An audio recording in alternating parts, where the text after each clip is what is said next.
Chef de mission diplomatique accrédité en Côte d'Ivoire,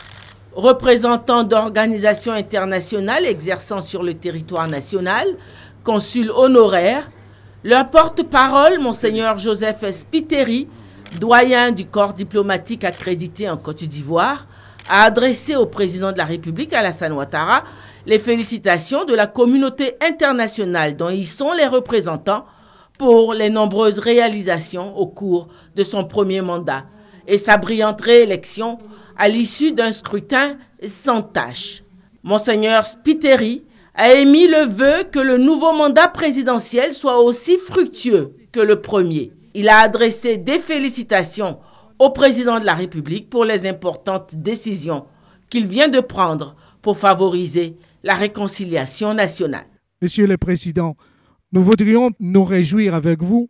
pour des actes que vous avez posés en vue de la réconciliation nationale, tels que la reprise du dialogue politique, l'accélération des procédures judiciaires, le dégel des avoirs, la constitution de la CONARIV qui est en pleine activité et la reprise du rapatriement volontaire des réfugiés ivoiriens du Libéria, sans oublier la mise en place du processus de règlement de problèmes fonciers. Avec votre décision de remise totale et partielle de peine à 3100 prisonniers, vous avez choisi, Excellence, la miséricorde. Nous sommes convaincus, Excellence, que la Côte d'Ivoire est appelée à partager son expérience de bonne gouvernance économique et sociopolitique au niveau de la coopération sud-sud, particulièrement dans la sous-région. Que l'année 2016, que vous avez placée sous le signe de la paix, soit l'année de la profonde réconciliation entre tous ceux qui habitent cette terre bénie. Monsieur le Président, bonne, heureuse et toujours meilleure année 2016 à vous, à votre famille et à toutes les personnalités ici présentes.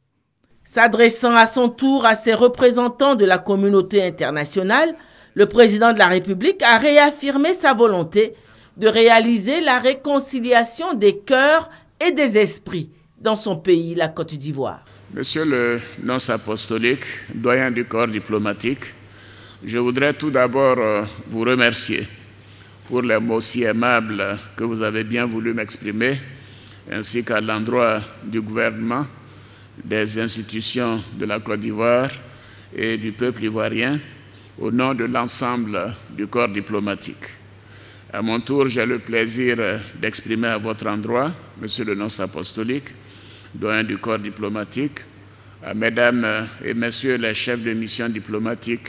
et des organisations internationales accréditées dans notre pays, ainsi qu'à Mesdames et Messieurs les consuls honoraires, des vœux de santé, d'épanouissement personnel, de bonheur et de prospérité. Je souhaite que vous puissiez continuer à vivre en Côte d'Ivoire dans ce climat de paix et de fraternité que nous sommes si fiers de pouvoir vous offrir. Je vous prie de bien vouloir transmettre aux souverains chefs d'État et de gouvernement et dirigeants d'organisations internationales que vous représentez mes vœux sincères de santé, de prospérité, de bonheur et de plein succès dans leurs actions au bénéfice du plus grand nombre. J'ai placé ce nouveau mandat sous le signe de la réconciliation des cœurs et des esprits. J'ai décidé de procéder à des réformes politiques importantes, dont celle de la Constitution, que je soumettrai à l'approbation des Ivoiriens par voie référendaire.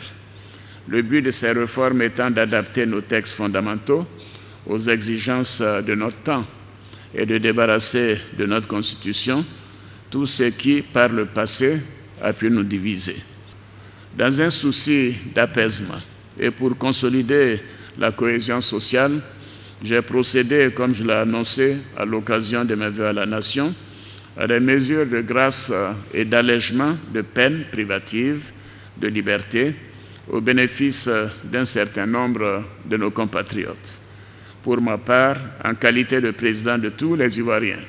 je ne ménagerai aucun effort pour que la réconciliation ne soit pas un vain mot. 2016 a encore dit le président de la République verra la poursuite de l'offensive diplomatique pour le repositionnement toujours de la Côte d'Ivoire, tant au plan régional qu'au plan international. Un autre objectif à atteindre au cours de cette année, a fait savoir le président de la République, sera la levée totale de l'embargo sur les armes et sur le diamant, imposé à la Côte d'Ivoire par les Nations Unies, respectivement depuis 2004 et 2005.